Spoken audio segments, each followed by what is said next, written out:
Um currículo invejável. Acompanhe com a gente aqui na tela da Band Goiânia, Valdivino José de Oliveira. Bom dia! Está começando mais uma edição do Força Empresarial no seu ano 17. O único programa da televisão de Goiás que fala do crescimento da nossa economia e da forte expansão empresarial em todo o estado. Ninguém melhor do que Valdivino José de Oliveira, que tem um currículo fantástico, foi secretário do município de Goiânia, foi secretário da Fazenda do Governo de Goiás, foi secretário também lá no Distrito Federal, passou por vários órgãos públicos de Goiás e também de Brasília. Acompanhe com a gente a entrevista que realizamos com ele aqui no Força Empresarial. Valdivino José de Oliveira, conhecido como presidente do Atlético e o homem que trabalhou muito no estado de Goiás e também no Distrito Federal, em órgãos públicos. Você mexia com dinheiro? Ao longo da minha vida, pela minha própria formação profissional, eu me especializei em finanças, né? Hoje sou, inclusive, consultor de finanças. Então, quase todas as atividades que eu exerci, com exceção de deputado federal e vice-prefeito, quase todas as atividades que eu exerci, foi ligado a finanças, e principalmente a finanças públicas. Não quer mexer com a atividade pública mais?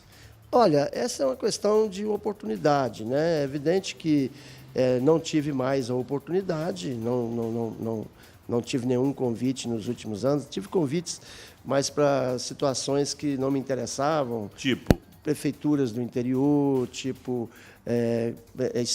outros estados do Nordeste, por exemplo, Norte, Nordeste.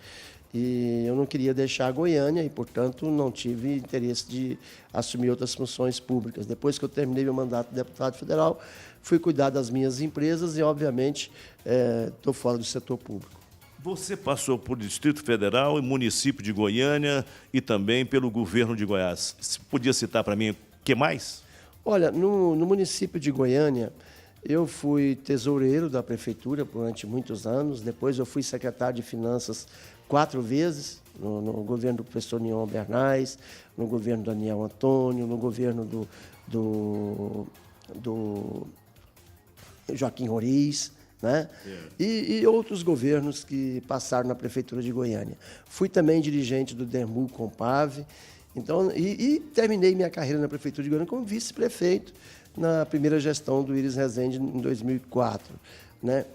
Depois, na área federal, eu fui deputado federal, 2010 a 2011 a 2014. Né? Na área do Estado, eu fui secretário de Fazenda em 2002 e depois em 1998. Né? Então, fui secretário 2 vezes do Estado, um no governo do Helenês Cândido, outro no governo do Iris, do Agenor Rezende. Na Assembleia Legislativa, eu fui diretor financeiro. E no Estado, eu passei ainda pela Incidec, fui presidente da CELG, fui primeiro presidente da Metrobus, eu que criei a Metrobus, fui presidente da Transurb, né? Então, no Estado, eu também tive uma longa ficha de serviço prestado para o Estado de Goiás. Depois fui para Brasília. Em Brasília, eu fui secretário de Fazenda, fui secretário de Planejamento, presidente da Fundação de Apoio à Pesquisa, e, nesse meio tempo, eu fui presidente dos Conselhos de Administração do Banco do Estado de Goiás e do Banco Regional de Brasília. Nesse período todo em que eu estava à frente de secretarias de Fazenda, eu acabei assumindo a presidência dos Conselhos de Administração desses 2 bancos. Então, de forma que tive uma vida longa no setor público, Deus me deu a oportunidade de ocupar tantos cargos e eu fiz com muita eficiência. Quando fui secretário de Finanças do município de Goiânia, eu fui considerado um dos 3 melhores secretários do Brasil. Quando fui secretário da Fazenda do Distrito Federal, fui avaliado como o melhor secretário da Fazenda do Brasil. Então, Deus me deu a oportunidade de assumir cargos e desempenhar bons trabalhos. Quando fui deputado federal, fui avaliado pela revista Veja, pela editora Abril e pela Universidade do Rio de Janeiro como melhor parlamentar do Centro-Oeste brasileiro, entre todos os deputados federais dos 4 estados, entre todos os senadores dos 4 estados, eu fui avaliado o melhor parlamentar pela minha atuação no campo da modernidade da economia, em defesa dos gastos públicos, em defesa da saúde financeira dos estados, em defesa do desenvolvimento, do crescimento, em defesa do emprego. Meu trabalho na Câmara, embora não aparecesse para o público em geral, apareceu para os críticos de uma forma geral, né? E eu fui avaliado o melhor parlamentar. O Brasil está quebrado, a economia brasileira está ruim, o estado de Goiás está quebrado, o município de Goiânia está quebrado? Olha, nós não podemos falar que está quebrado. Tudo isso é conjuntural, tudo isso é modelo de gestão, né? Nós estamos vivendo um período de recessão. É evidente que a recessão ela não bate a porta só do micro, do pequeno, do grande empresário, ela também bate a porta do governo. O governo, em épocas de recessão, arrecada menos. E se o governo arrecada menos, ele tem que organizar os seus gastos para que ele não tenha dificuldades de conviver com a recessão. É lógico, todos têm dificuldades de conviver com a recessão, mas que ela não seja tão visível quanto é, por exemplo, nos casos de estados aí que não estão pagando salários, que está tendo greves de polícia, greves de médicos, greves de tantos órgãos públicos. Por quê? Porque o governo não dá conta de pagar salário. Por que não dá conta de pagar salários? Porque não tem uma gestão financeira saudável, né? Lógico, o Estado tem dívidas, a recessão não afeta. Tem que pagar a dívida, tem que negociar a dívida, tem que administrar a dívida. O Estado tem pessoal? Tem que controlar o nível de folha de pagamento ao nível do que arrecada. Então, o que nós vemos, na realidade, é uma conjuntura econômica com o Brasil passando por um período de recessão, e essa conjuntura econômica, evidentemente, que afeta também os estados. Não afeta só o setor privado, não afeta só as pequenas empresas, ou as médias empresas, ou as grandes empresas. Afeta também o setor privado. Então, aliás, o setor governamental. Então, é preciso que o governo tenha competência para administrar em épocas de crise. Administrar em abundância, tendo muito dinheiro em caixa, é muito fácil. A ciência da gestão é você administrar com escassez de recursos. E você tem essa escassez de inteligência, de sabedoria, ou você é muito competente? Porque com esse currículo, Valdivino, a gente não entende por que você não está ajudando o governo de Goiás, não está ajudando a prefeitura de Goiânia, não está num cargo federal. A gente não entende, quer dizer, com esse currículo já passou e a gente percebe também. Eu sou observador, eu sou detalhista.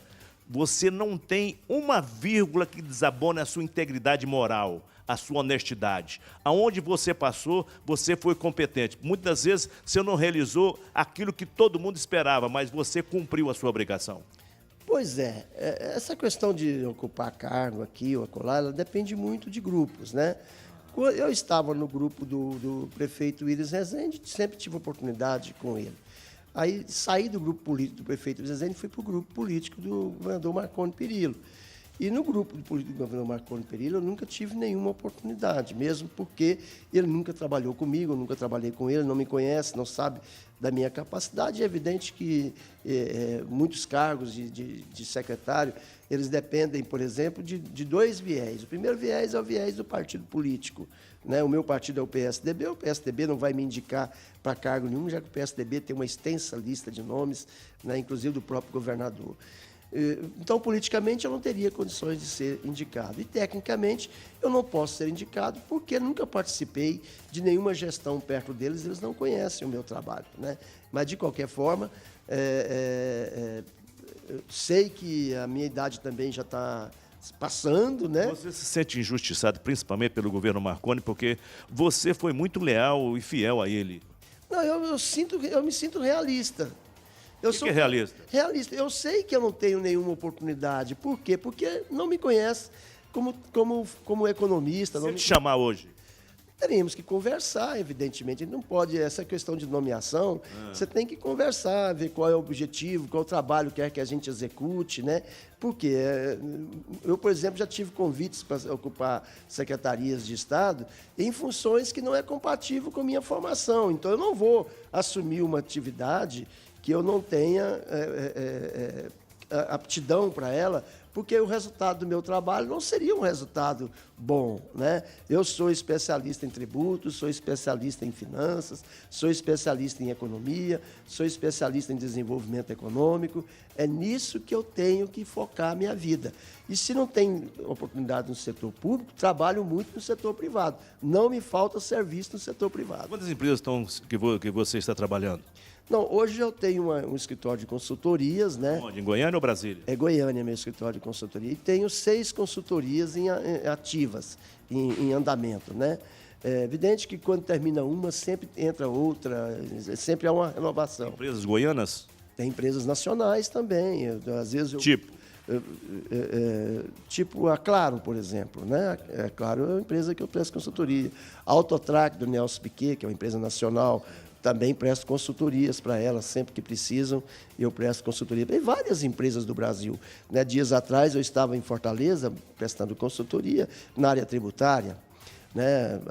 Proximamente agora devo ir a Recife, vou prestar consultorias na área tributária. Para o governo municipal ou estadual? Para empresas privadas. Empresas privadas. Dívida pública é para ser paga?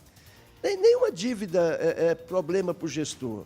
O gestor, o bom gestor, é aquele que sabe administrar a dívida. A dívida não é algo que você tenha que colocar em primeiro lugar. Vamos pegar aqui o futebol, né? Eu fui presidente do Atlético muitos anos e, quando deixei o Atlético, a grande preocupação dos que me sucederam é pagar a dívida, pagar a dívida. Paga a dívida e esquece do time. O time fica ruim. Você vê, o Corinthians deve aí quase R$1 bilhão, contrata jogadores até, às vezes, incredulamente, pagando R$1.900.000 por mês, mas o lema dele é ter time forte, ganhar títulos e ter a torcida do seu lado. No setor público é mais ou menos dessa forma. O governo, na história da humanidade, os governos sempre deveram, né? O que você tem que ter é competência para gerir a dívida.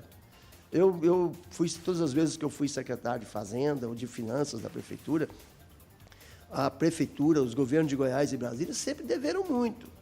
E a dívida nunca foi um entrave para que a gente pudesse fazer uma boa gestão. Fala para mim, se você recebesse hoje um convite do governador Marconi Perillo ou do Íris Rezende Machado, você optaria por qual?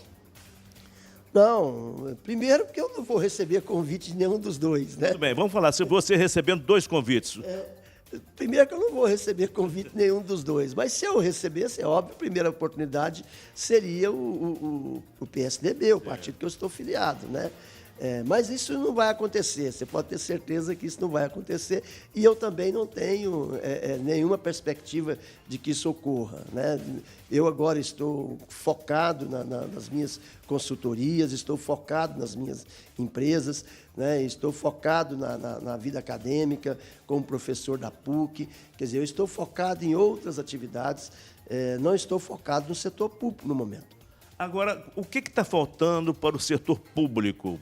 Porque, normalmente, o pessoal contratado pelo setor público é maior do que a receita. E aí?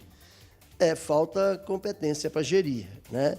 Eu sempre digo que o problema da despesa não é o seu volume, é a qualidade dela, né?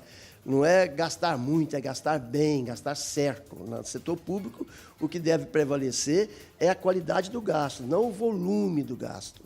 Então, acredito que falta muito isso em alguns estados, em alguns municípios, falta muito adequar essa questão. Eu me lembro, quando o governador José Roberto Arruda assumiu o governo de Brasília, ele pegou um governo também praticamente empatado, receita e despesa.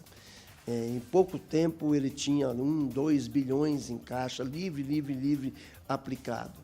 Por quê? Porque ele soube, naquele momento, controlar uma receita que era crescente e segurar uma despesa também que era crescente. E aí o governo conseguiu dinheiro, o governo conseguiu ser um governo exitoso, um governo eficiente. Teve seus problemas com a justiça, mas foi um governo exitoso. O povo de Brasília, eu vou muito a Brasília, até hoje fala, olha, governo como aquele não existe mais. Governo como o do Roriz e do Arruda em Brasília saudade para o povo brasiliense. Por quê? Porque realizava muito. E realizava muito por quê? Porque tinha gestão financeira equilibrada, tinha gestão financeira eficiente. Eu poderia até ser audacioso e dizer, tinha uma gestão financeira científica, né? Agora, o que muitas pessoas querem fazer é gestão financeira na base como que eu poderia dizer assim, do empirismo, né? É empírico demais a forma de administrar, né? Então, alguns governadores, alguns prefeitos, eles governam, mas eles, evidentemente, procuram se cercar de pessoas que, em primeiro lugar, tenham confiança, não competência, né? Seja da confiança deles, não competência. Tem saudade de voltar à atividade pública?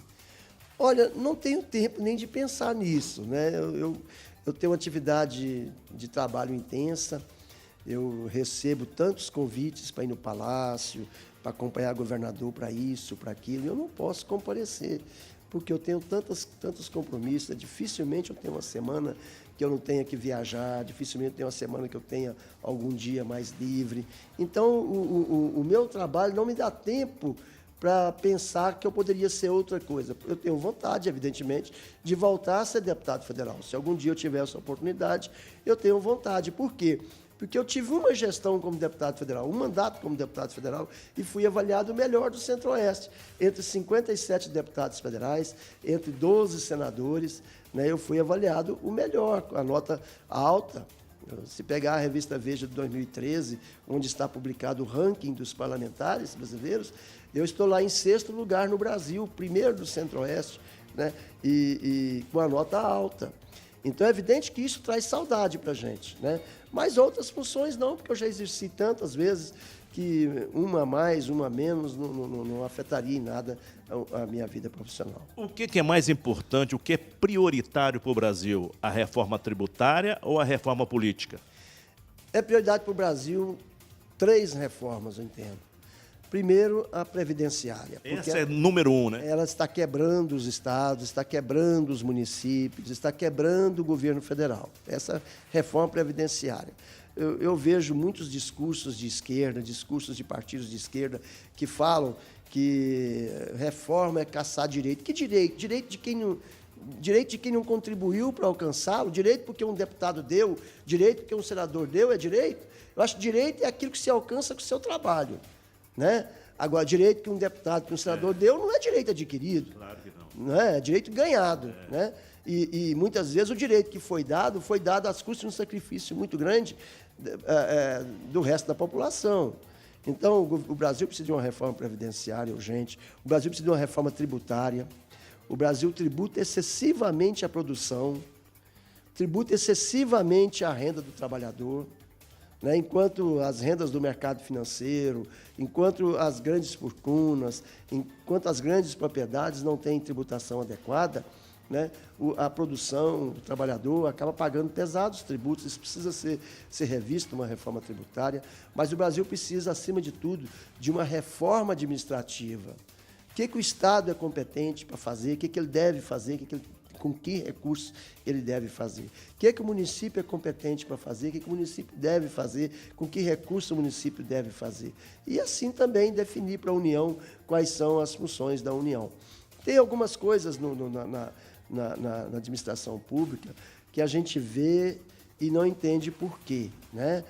Você veja bem, sempre, constantemente, você vê crises nas universidades federais, né? As universidades federais que abrigam alunos de cursos magníficos como engenharia, medicina, veterinária, biomédicas, agronomia, vários cursos, economia, vários cursos de ponta, onde a maioria dos seus alunos são filhos de pais abastados, só passam lá quem fez 2º grau em escolas particulares, pagaram escolas particulares para fazer o 2º grau. Aí chega na universidade, a Constituição diz que o ensino tem que ser gratuito, até a xerox que ele vai tirar lá tem que ser gratuita, até o papel higiênico do banheiro tem que ser gratuito. Então, quer dizer, é preciso ter uma reforma administrativa para ver qual é a competência do Estado? O que o cidadão pode contribuir? O que o cidadão pode contribuir com a Universidade Federal para que ela não tenha falta de recursos, tenha seus laboratórios funcionando, tenha seus professores dando aula com normalidade, não tenha greves todos os anos. Então, acho que uma reforma administrativa colocaria no lugar tudo isso. A população não pode mais conviver com greve na saúde, com greve nas polícias, com greves em outros setores vitais da economia ou da vida do cidadão. Por que ela não pode conviver? Porque ela paga pesado por ser para o Estado. Todo o custo é da população, não é do governo, não é do prefeito. Quem paga a conta é o trabalhador, né? Quem paga a conta somos todos nós, trabalhadores, aqueles que geram renda, geram, portanto, tributos. Então, nós não podemos ficar pagando essas benesses. É direito adquirido porque foi um senador, porque foi um deputado ou foi um presidente que deu. Não é direito adquirido, é direito dado. Né? Esses direitos dados, você só pode dar quando você tem sobrando. É isso que acontece na Previdência, né? Porque os maiores encargos públicos, a maior receita da Previdência é gasto com funcionários públicos, que deputados, que senadores, que governadores deram a essas pessoas, não é isso? Pois é, e foram leis... eu vou ganhar votos se eu aprovar essa lei aqui e vou aumentar o salário. Você ajudou isso, não? É evidente que todo parlamentar pensa assim, eu vou dar, uai, todos... Todo mundo está dando. Se não der, eu tenho inimizades, eu tenho, votos contrários, então, mas na realidade esse modelo tem que mudar. Explica para o telespectador, porque ninguém soube explicar detalhadamente isso. Por exemplo, todo mundo quer a reforma e acha benéfica a reforma da Previdência. E sendo que exatamente está emperrando porque as pessoas que estão no Congresso, no Senado, estão emperrando, não está deixando essa reforma prosseguir, por medo de perder exatamente benesses. E aí? É o tal do direito adquirido. Né? Eu ouço muito a Rádio da Câmara, quando uma vez por semana eu trabalho em Brasília. E estando em Brasília, eu ouço o dia inteiro a Rádio Câmara e fico ouvindo os discursos dos deputados, né? E que eles falam, o governo quer acabar com o direito do cidadão. Isso não é direito, porque ele não nasceu com esse direito. Né? Ele foi dado ao longo da vida por governos populistas, por deputados, senadores, que querem fazer a média com o seu público, né? E vão dando benefício, um benefício que eu dou hoje, não posso tirar amanhã. Ora, e se amanhã a situação financeira não for a mesma de hoje? Não é? Então, a crise econômica ela chegou no setor público também. Ela chegou no setor público também. Quando você vê o governo não dá conta de duplicar uma BR que vai de Anápolis até Porongatu, até Belém, né? Porque o governo não está fazendo obras, o governo não tem dinheiro para investir. Né? Ora, por que o governo não tem dinheiro para investir? Porque tudo que ele arrecada ele vai para o custeio ou pagar a dívida, ou para administrar a dívida, e para administrar o déficit da Previdência. Então, quer dizer, tem muita coisa que o governo deu que ele não pode dar mais. Deu quando podia, agora não pode mais. Né? Então, acho que essa questão da reforma previdenciária está mal explicado. Dias atrás eu vi uma pessoa escrever que era contra a reforma tributária, a reforma previdenciária, porque ela ia tirar direitos de muitos trabalhadores. Aí eu fiz uma pergunta para ele, você pode me listar qual direito do trabalhador que a reforma previdenciária vai tirar? Qual direito? A pessoa fica patinando e não dá conta de responder, porque não sabe dizer qual o direito que tirou. Mas tem o discurso de que tirou o direito. Não é? Então, isso acaba atravancando o país, acaba não deixando o país progredir, crescer, evoluir, como nós queremos para o nosso país. Eu queria saber de você, porque hoje você não trabalha não tem atividade pública nenhuma hoje. Mas eu queria que você fizesse uma avaliação para mim, que você trabalhou com as duas pessoas. Quem é mais competente administrativamente, Iris Rezende ou Marconi Perillo? Não, eu não trabalhei com o governador Marconi, nunca trabalhei com ele. Mas pelo que você é atuante, você está sabendo, você está vendo. Olha, cada um tem seu estilo, né? Cada um tem seu estilo. O Iris, evidente pela própria idade dele, Ele tem um estilo que ele formou lá em 1950, 1960, né? Um estilo de centralismo, de gestão. Ele é? Ele é muito centralizador, o Íris. Uma das marcas do Íris Rezende é a centralização do governo nas mãos dele, né? O prefeito Íris, ele tem uma forma de administrar invocando muito os chamados mutirões, a participação popular no governo. Já o governador Marconi, ele é um governo mais moderno, né? Ele é um governo, pela própria idade do governador Marconi, né? É um governador que utiliza métodos mais modernos para governar, é um homem muito capaz, muito inteligente, soube governar por 16 anos o Estado. Ninguém é governador 16 anos por acaso. Se não tiver competência, ninguém é governador. O Íris também governou o Estado por mais de 16 anos, ou não? Não, o Íris governou o Estado por 8 anos, né? 8 anos. O Marconi é que está governando por 16. O Marconi é recordista no período da democracia, né? Que o governo é eleito, o Marconi é o recordista de tempo. Então, o Marconi é um cidadão inteligente, moderno, ele se cerca de pessoas modernas, né? Tem um governo praticamente bem planejado, bem executado, né? E o governador Íris sofre por causa... o prefeito Íris sofre por causa da modernidade da sociedade. A sociedade vai se modernizando, né? E ele tem que... Evidentemente, nós não podemos cobrar isso dele, né? Mas ele é um prefeito ativo, um prefeito que gosta de trabalhar, né? Não tem, obviamente, a modernidade na sua gestão, não tem o planejamento como foco central, né? Mas é um homem trabalhador. Então, eu diria o seguinte, o Íris tem uma grande experiência como gestor público, um homem competente, mas ainda usa métodos muito antigos de gestão, né? E muito centralizador. O Marconi é bem mais novo, quase a metade da idade do prefeito Íris, tem um governo mais moderno, mais planejado, e ele digamos assim, está muito mais preparado para os anos 2000, né, do que o prefeito Íris Rezende. Para mim, foi um privilégio falar com você, porque a sua história profissional tem todos os requisitos necessários de uma pessoa competente. E eu, particularmente, faço uma pergunta para mim. Por que uma pessoa com esse histórico, com esse currículo, com essa competência, não está ajudando o país, não está ajudando o Estado de Goiás, não está ajudando o município? Falta convite? Faltou votos, digamos assim, quando eu fui candidato à reeleição do deputado federal. Em primeiro lugar, faltou votos. Na área do executivo, evidentemente que falta convites. Não é qualquer convite que a gente tem que recebê-lo, tem que ver, né, qual é o trabalho que querem, porque hoje eu tenho um trabalho intenso, né? Eu não vou deixar de fazer um trabalho que eu amo fazê-lo, que é na área financeira, tributária, dar consultorias nessa área, e fazer uma gestão em alguma coisa que eu não entendo nada, né? Que eu não tenho nenhum domínio sobre ela. Então, quer dizer, muita gente falava, mas você foi presidente da Transurb, você foi mexer com ônibus, mas era uma empresa. Eu fui gestor de uma empresa. E se vocês perguntarem aos trabalhadores da Transurb, da Metrobus, eu fui um grande gestor das duas empresas, né? Tanto que quando eu deixei a Metrobus, deixei ela com muito dinheiro em caixa, né? Então,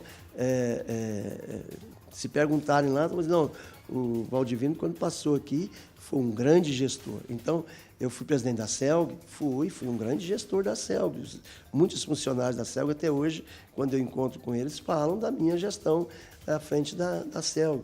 Então, quer dizer, a gente tem tantas atividades na área financeira, econômica, do desenvolvimento econômico, tributária, né, que eu desempenhei e que dá prazer em desempenhar. Evidentemente, depende de você fazer parte de uma equipe ou não fazê-lo. Muito obrigado pela sua participação aqui no Força Empresarial, Valdivino. Te agradeço a você, estou sempre à disposição. É isso aí, eu volto na próxima semana com mais novidades para você, aqui na tela da TV Goiânia com mais Força Empresarial. É isso aí, muito obrigado e até lá.